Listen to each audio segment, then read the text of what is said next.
Okay, real quick, Mike, I want to talk about Dr. K and Yes, Dr. the Kharrazian. giveaway that we're giving away. We are giving away 6 different programs of his, from Hashimoto's disease to gut health, cognitive decline, autoimmunity, and one on saving your brain. We're also offering a 40% discount. You can use the code name Bob and Brad. Everything is down below in the description box. And without further ado, here's Dr. Kharrazian. Yep.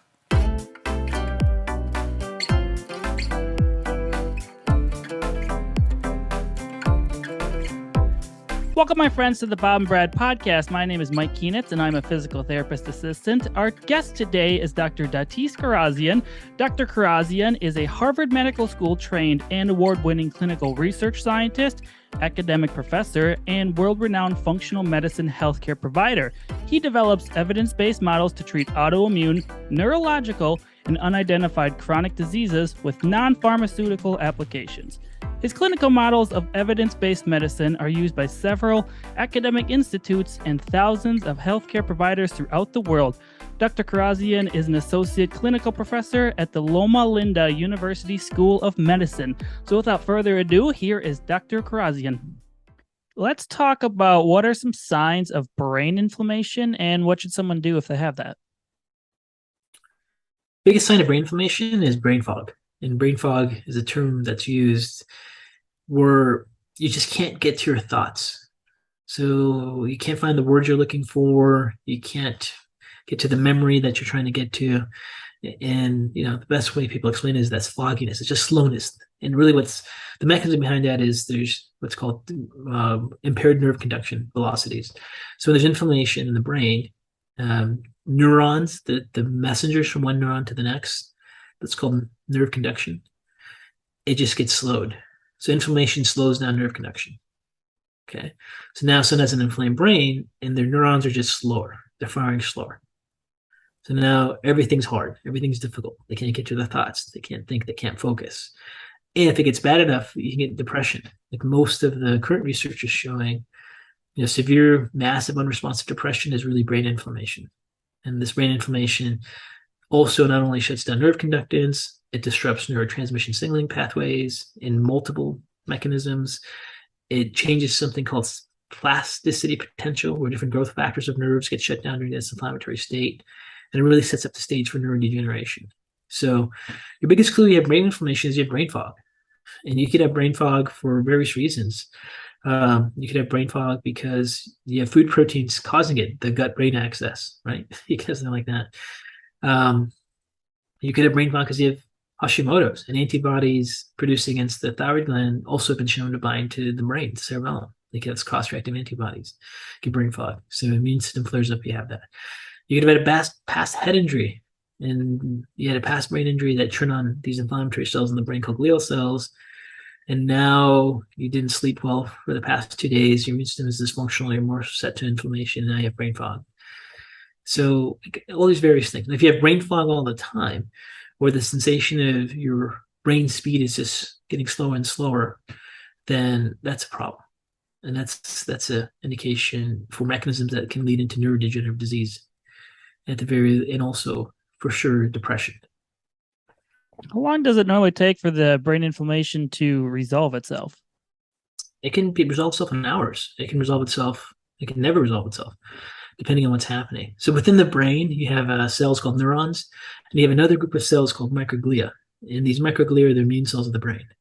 And actually, the brain has more microglial cells than neurons. So the brain has more immune cells than brain cells, okay? And these microglial cells, they're the ones that create inflammation, but they can also turn off inflammation. And they have a pathway called M1, which turns on inflammation, and a pathway called M2, which turns off inflammation. So some people, we all get things that cause inflammation in the brain every single day for various mechanisms. Things cross our blood-brain barrier on a regular basis. They can turn on inflammatory responses.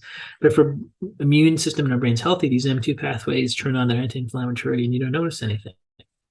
But sometimes the inflammatory load is so much, like you get leaky gut, you have so much inflammation, you have dysbiosis, you have lack of microbiome diversity, and you get these bacteria that produces all these inflammatory mechanisms that get into your bloodstream and even go up directly to your vagus nerve, and your brain gets inflamed.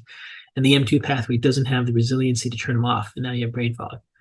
And maybe might have it for a day or two, and finally the M2 pathways kick in, and then they can turn it off, and maybe the trigger goes down, and a combination of those two can take place. So it's devastating for some people. Some people that have these neuroinflammatory responses, they just can't function when they get into that inflammatory state, and sometimes for days and days, and sometimes even longer.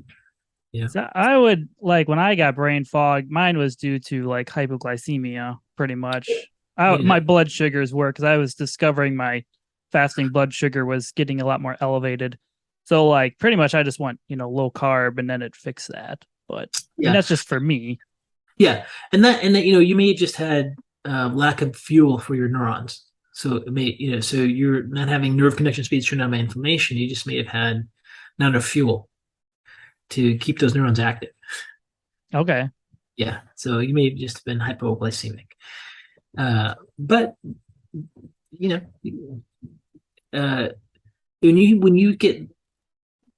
you lose cognitive speed, it's not always brain inflammation. Sometimes it's exactly like you said, hypoglycemia, or you have drops of blood sugar levels there. But it's usually lack of blood flow, lack of glucose, like blood sugar, or an inflammatory response. Those are the main ones that cause that brain fog pattern. All right. So where can people find you at on your websites, and where can they get your books? So my website is Dr. K News, drknews.com, Dr. K News, because my last name is Kharrazian, and that's really hard to spell. So I use Dr. K News. And then I do have free content on that, including a gluten and the brain book. So if there's a free online gluten and brain book, if you want to check that out, if you're listening.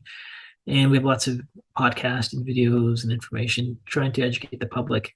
And the goal of the website is to educate the public and let them eventually know about the books I've written. I've written 2 books, one on the brain, one on the thyroid, and we have some online courses on the brain, thyroid, food sensitivities, food allergies, to try to get information out to people. But hopefully it can be a good educational source for those that are interested in these topics. All right. Well, thank you for joining us. Okay. Thanks, Mike. It's a pleasure, and talk to you soon.